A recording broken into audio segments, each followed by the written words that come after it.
नमस्कार विद्यार्थी मित्रांनो, आज आपण 1.4 मिस स्लिपरी म्हणजेच घसरडी मुलगी हा पाठ अभ्यासणार आहोत. I am going to read the introduction of this lesson, so you should listen it carefully. Given below are extracts from the story of a lonely girl who is teased by a classmate in the class because she is upset and unnervous due to certain problems at home. She is unable to do any task well. The story tells us what happens next. विद्यार्थी मित्रांनो, ही गोष्ट एका घाबरट अशा मुलीची आहे. तिला नाव दिलेलं आहे घसरडी मुलगी.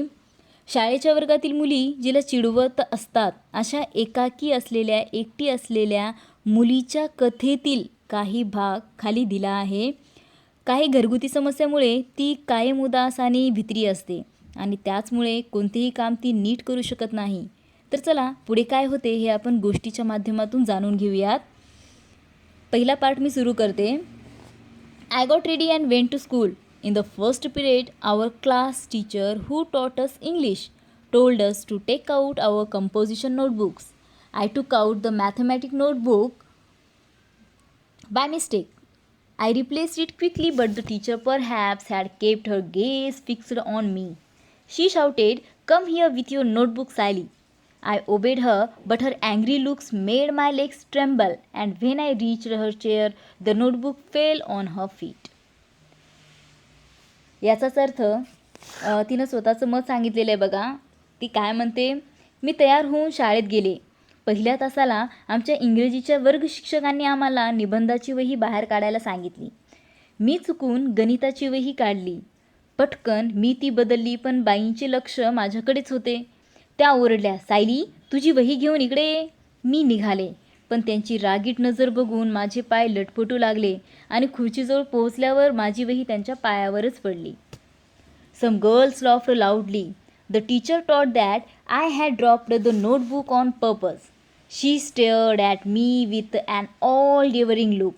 "Go and stand near your seat," she yelled. I kept standing, punished for the whole period. पुढे काय होते बघूयात. काही मुली मोठ्याने हसल्या. बाईंना वाटले मी मुद्दाम वही पाडली. त्यांनी माझ्याकडे रागाने रोखून पाहिले.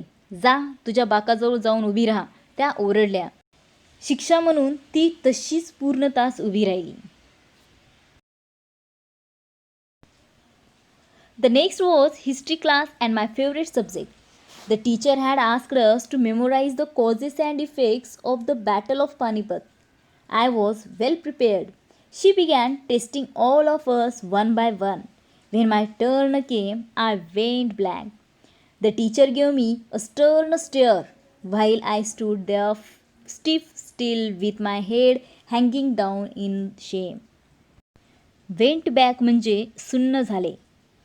स्टर्न म्हणजे कडक किंवा करारी. पुढचा माझा आवडता इतिहासाचा तास होता. बाईंनी आम्हाला पानिपतच्या युद्धाची कारणे आणि परिणाम पाठ करून यायला सांगितले होते. माझी चांगली तयारी झाली होती. त्यांनी एकेकाची परीक्षा घ्यायला सुरुवात केली. मात्र माझी पाळी आल्यावर मी सुन्नच झाले. मला काहीच आठवना. शरमेने मान खाली घालून मी तशीच बधीरपणे उभी राहिले आणि बाई माझ्याकडे कडक नजरेने रोखून पाहत होत्या. हे सगळं कशामुळे घडलं असेल, ती असं चित्रविचित्र का वागत असेल, हे तुमच्या डोक्यात प्रश्न पडला असेल. तर चला पुढं आपण बघूयात. Mama and papa continue their never ending steps. Papa used every opportunity to express his annoyance. Mama on her part did not allow any such occasion to slip without turning it into a vociferous quarrel. The quarrel was between the two, but the punishment inevitably descended on a third one, that is me at school. Whenever I heard raised voices, I felt as if Mama and Papa were quarreling, sometimes even in the midst of silence. Mama's screams came piercing through my ears, and whenever I heard Mama's high-pitched yells, my legs quivered. विद्यार्थी मित्रांनो, चला अवघड शब्द बघूयात.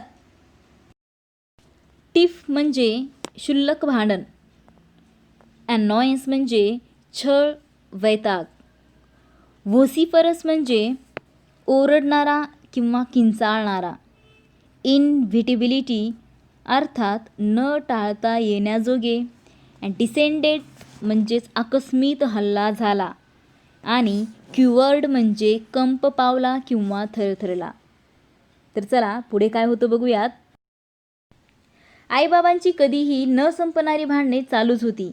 बाबा त्यांचा राग व्यक्त करण्याची एकही संधी सोडत नव्हते. आणि दुसरीकडे आई कुठलाही प्रसंग तावातावाने भांडण केल्याशिवाय ती जाऊच देत नव्हती. भांडणे दोघांमध्ये होत असत, पण त्याची शिक्षा मात्र विनाकारण तिसऱ्याला म्हणजेच मला शाळेत होत असे. कधीही आणि कुठेही चढलेले आवाज ऐकले की आईबाबाचं भांडतच आहेत असे मला वाटायचे. कधीकधी शांततेतही आईचा कर्कश किंचाळणारा आवाज मला कानात तीव्रपणे ऐकू येत असे. आणि जेव्हाही आईचे तारस्वरातले किंचाळणे कानावर पडे तेव्हा माझे पाय थरथर कापू लागत. One day I was coming down the school stairs. Somebody from the top gave a frantic scream. I fell and came tumbling down about 7 steps. My elbows and the knees were badly bruised.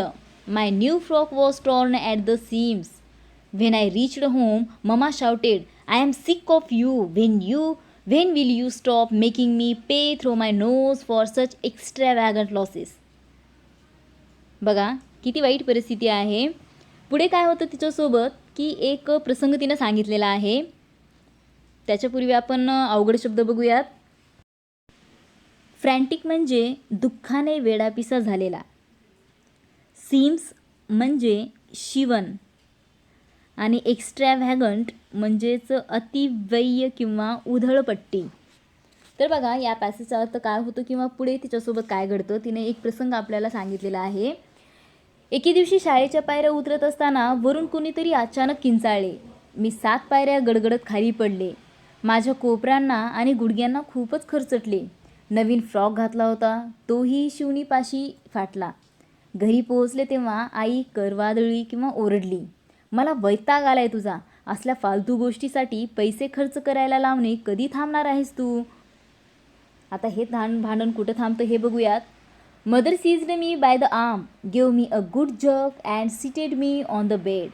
She fetched an antiseptic lotion and applied it to my elbow and knees, but did not hug me. Within me lingered the yearning that she would hold me and console me. Even if she had given me just a sympathetic pat, my smarting limbs would have been soothed. या पॅसेजमध्ये difficult. Lingered म्हणजे घुटमळणे किंवा मागे राहिले. Yearning म्हणजेच उत्कट इच्छा. Console म्हणजे सांत्वन करणे. स्मार्टिंग म्हणजे दुखणारे. आणि सूतड म्हणजे दिलासा दिला. पुढे काय होते बघूया. आईने हाताला घट्ट पकडून मला जोरात ओरडले आणि पलंगावर बसवले. तिने जंतुनाशक औषध माझ्या कोपराला आणि गुडघ्यांना लावले, पण मला जवळ घेतले नाही. मला जवळ घेऊन तिने माझी समजूत काढावी अशी एक तीव्र आस माझ्या मनाला लागून राहिली. तिने नुसता सहानुभूतीने माझ्या पाठीवर हात ठेवला असता तरी माझ्या दुखऱ्या पायांची वेदना कमी झाली असती. पण असं काहीच होत नाही. My younger brother was close by. As Mama walked away to the kitchen, he came and sat beside me. He placed his little hand on my arm and whispered, "Are you in a great pain?" I hugged him tight and started crying again.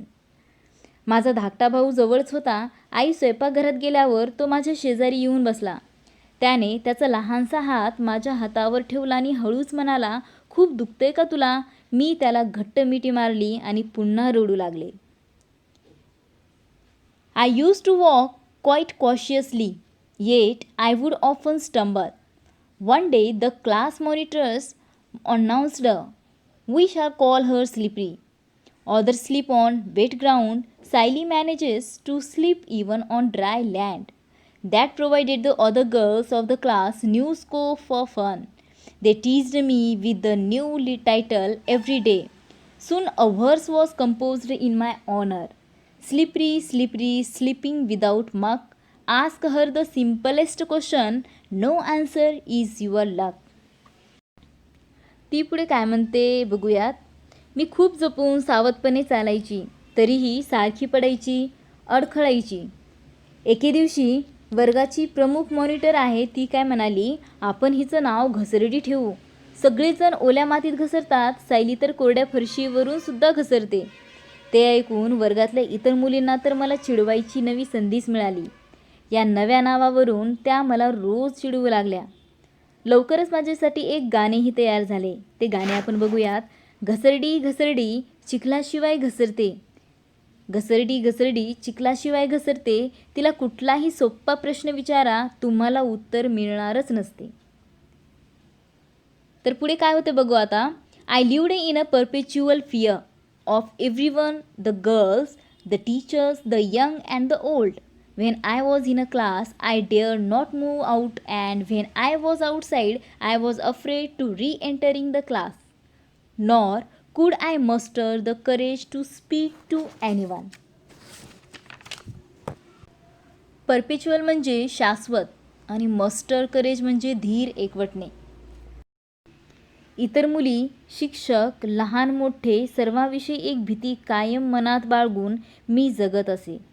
वर्गात असताना मी अजिबात जागची हलायची नाही आणि जेव्हा बाहेर असे तेव्हा पुन्हा वर्गात यायची मला भीती वाटे. कोणाशी बोलायचेही धाडस माझ्यात नव्हते, इतकी घाबरून मी गेलेली होते. अशा प्रकारे पार्ट 1मध्ये आपण या सायली नावाच्या घसरड्या मुलगीची स्टोरी बघितलेली आहे. आता पुढे काय होते आपण पार्ट 2मध्ये जाणून घेऊयात. So I am going to read the part 2. The bell had already rung when I reached the school. The teacher was in the classroom. I sought permission to enter. The teacher wore a frown on her face, but she let me enter and told me to see her in the teacher's room after the class. Her tone was not of annoyance or anger, yet an unknown fear made me nervous. Reassuring myself that she was a kind-hearted teacher and would not punish me, I reached the teacher's room with a hesitant steps. Reassuring म्हणजेच पुनराश्वासन देत किंवा स्वतःला खात्री पटवणे. पुढचा प्रसंग सायलीने सांगितलेला आहे तो शाळेतला आहे. तर चला काय होतं बघूयात. ती पुढं काय म्हणते. मी शाळेत पोहोचले तेव्हा घंटा झालेली होती. शिक्षिका वर्गातच होत्या. मी आत येण्याची परवानगी विचारली. बाईंनी त्रासिक चेहऱ्याने माझ्याकडे बघितले. त्यांनी मला आत येऊ दिले आणि तास संपल्यावर शिक्षक खोलीत येऊन भेटण्यास सांगितले. त्यांच्या आवाजात नाराजी नव्हती आणि रागही नव्हता. तरीही एका अनामिक भीतीने मला ग्रासून टाकले. त्या शिक्षिका मनाने चांगल्या आहेत आणि आपल्याला त्या शिक्षा करणार नाहीत असा स्वतःला दिलासा देत मी शिक्षक खोलीत दपकत पावले टाकत पोहोचले. The teacher greeted me with a smile and asked me to sit by her side. Her tender tone turned my sigh into sobs. She pulled her chair close to mine and patting me on the head and said, "What makes you cry, my child? I haven't said a word to you." After a brief pause, she continued, "Tell me, what's your trouble is? Confide in me, for am I not like a sister to you?" A rare thrill ran through my entire frame. For a moment, I felt I should cling to her and cry and cry. Of course, I did not do so, but I kept gazing at her with a tearful eyes. पुढे बाईंनी हसून माझे स्वागत केले आणि त्यांच्या शेजारी बसण्यास सांगितले. त्यांच्या प्रेमळ आवाजामुळे मला माझ्या निश्वासांचे हुंदक्यात रूपांतर झाले. त्यांनी खुर्ची माझ्याजवळ ओढली आणि माझ्या डोक्यावर थोपटत म्हणाला, "बाळ, तू का रडतेस? मी तुला काहीच बोललेले नाही." क्षणभर थांबून त्या पुढे म्हणाल्या, "तुला कसला त्रास होतो ते मला सांग पाहू. मोकळेपणाने मला सांग. मी तुझ्या बहिणीसारखी आहे हो ना?" माझ्या अंगातून एक अनोखी शिरशिरी जाणवली. त्यांना बिलगावे आणि खूप खूप रडावे असे मला क्षणभर वाटले. अर्थात मी तसे केले नाही, पण अश्रू भरल्या डोळ्यांनी त्यांच्याकडे पाहत मात्र राहिले. Tenderly teacher continued, "do you know the meaning of दीदी? It means elder sister. Won't you tell your sister your trouble?" Amid sobs I said, "The girls keep teasing me." She laughed. "Why are you ashamed of them? If you cry like this, they will pester you all the more. So ignore them. Who is your friend?" हळुवारपणे त्या पुढे म्हणाल्या, तुला दीदी म्हणजे काय हे ठाऊक आहे का? दीदी म्हणजे मोठी बहीण. मग तुझ्या मोठ्या बहिणीला तुझी अडचण सांगणार नाहीस का? मुसमुसत मी म्हणले, सगळ्या मुली मला चिडवतात. त्या हसून म्हणाल्या, तू का त्यांना घाबरतेस? अशी रडत राहिलीस तर त्या तुला आणखी जास्त चिडवत राहतील. त्यामुळे त्यांच्याकडे दुर्लक्ष कर. तुझी मैत्रीण कोण आहे? I shook my head and teacher smiled. It seemed the teacher had powered her smile into my eyes. Like to be my friend, she said. मी नकारार्थी मान हलवली आणि त्यांनी माझ्याकडे पाहून स्मित केले आणि जणू त्यांचे हसू माझ्या डोळ्यात भरले. माझी मैत्रीण होशील? त्यांनी विचारले. The bell rang. She rose. With a tender pat on my back, she said, listen, you were a sister all right. Now you are a friend too. But I like my friends to be brave. You have got to try to be brave. I shall always stand by you. Rest assured, my little pal. Now rise and hope off to your class. पॅल म्हणजे मित्र किंवा सवंगडी. घंटा झाली तशी त्या उठल्या. माझ्या पाठीवर हलकेच थोपटून म्हणाला, हे बघ, तू माझ्या बहिणीसारखी आहेसच, पण आता मैत्रीणही आहेस आणि माझ्या मैत्रिणी शूर असलेल्या मला आवडतात. तुलाही धीट व्हायचा प्रयत्न करायलाच हवा. मी नेहमीच या माझ्या छोट्या मैत्रिणीच्या पाठीशी उभी असेन. आता उठ आणि वर्गात जा. Excitement made my face flush red hot to the ear tips. Never before had anyone lavished love on me thus, and here was my teacher who had spontaneously accepted me as a sister, a friend. I was beyond myself with joy. I wanted to chuckle, to burst into near hysterical laughter. Lavished म्हणजे सडळ हाताने दिले. Spontaneously म्हणजे स्वाभाविकपणे. To be beyond oneself म्हणजे स्वतः पलीकडे आनंद होणे आणि हिस्टेरिकल laughter म्हणजे पराकोटीचा आनंद. माझा चेहरा उत्साहाने उजळला. कानाच्या पाळ्यातही लाल झाल्या. यापूर्वी असे प्रेम मला मिळाले नव्हते आणि इथे माझ्या शिक्षिकेने क्षणार्धात मला केवळ बहीणच नाही तर मैत्रीणही करून टाकले होते. मला कल्पनातीत आनंद झाला होता. अत्यानंदाने हसत सुटावे असे वाटत होते. One winged feet, I ran to my class. Soon I was lost in a rare reverie. I forgot that I was sitting in a class of wild girls whose prime pastime was teasing me. पंख फुटल्याप्रमाणे विहरत मी वर्गात जाऊन पोहोचले आणि स्वतःच्या तंद्रीत हरवून गेले. मला चिडवणे हा ज्यांचा आवडता छंद आहे अशा द्वाड मुलींच्या वर्गात आपण आहोत हेही मी विसरून गेले. During the break, the water bottle that I was drinking from fell on me and I got fully drenched. Right in front stood Maya and Chanda, laughing away to their heart's content. Chanda teased from the slippery hand of a slippery, the slippery bottle went slip, slip, slip. And now let's watch the fun, said Veena. पुढे काय होते, मधल्या सुट्टीत पाणी पिताना पाण्याची बाटली माझ्या अंगावर सांडली आणि मी पार भिजले. माझ्यासमोर माया आणि चंदा उभ्या होत्या. त्या जोराजोरात हसू लागल्या. मला चिडवीत चंदा म्हणाली, घसरडीच्या निसरड्या हातातून निसरडी बाटली घसरली घसरली घसरली आणि आता तिची गंमत बघा, वीणा म्हणाली. I was squeezing the water out of my wet frock. Remembering the teacher's word, I turn my back to them and ignore them completely. They were nonplussed and went away. I sensed a feeling of victory. Nonplussed म्हणजे बावरले. मी ओल्या फ्रॉकवर सांडलेले पाणी पिळून टाकत होते. बाईंचे शब्द आठवून मी पाठ वळवली आणि त्यांच्याकडे सरळ दुर्लक्ष केले. त्या गोंधळल्या आणि निघून गेल्या. मला विजयी झाल्यासारखे वाटले. Before the school closed for the day, the teacher came to the classroom again and said to me, From today, you are going to be responsible for bringing the register, chalk and duster every morning. Come, take this key, carry these notebooks to the teacher's room, count them and keep them in my drawer. Ask the peon to show you my drawer. शाळा सुटायच्या आधी शिक्षिका पुन्हा वर्गात आल्या आणि मला म्हणाल्या, आजपासून रोज सकाळी नोंदवही, खडू आणि डस्टर आणायची जबाबदारी तुझी. चल, या चावी घे आणि त्या वह्या शिक्षक खोलीत घेऊन ये. त्या मोजून माझ्या ड्रॉवरमध्ये ठेव. माझा ड्रॉवर कुठे आहे ते शिपायाला विचार. My otherwise trembling legs were now filled with some miraculous strength. I rushed enthusiastically and completed the assigned job in a jiffy. When I placed the key on the teacher's table, she looked at me and smiled. I smiled back. मिरॅक्युलस म्हणजे अद्भुत किंवा विलक्षण. Assign म्हणजे सोपवलेले. In अ जिफी म्हणजे क्षणात.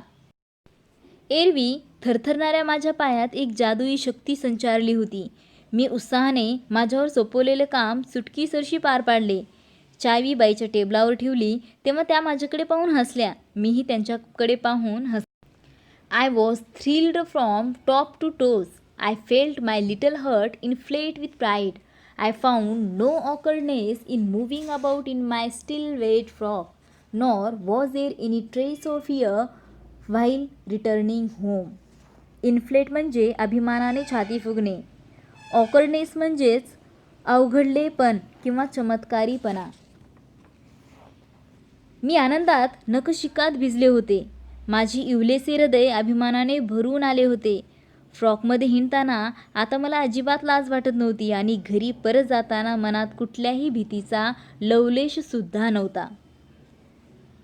पोपटी हिरानंदानी यांच्या कथेवर आधारित ही स्टोरी आपण अभ्यासलेली आहे. आय होप की तुम्हाला ही स्टोरी समजली असेल.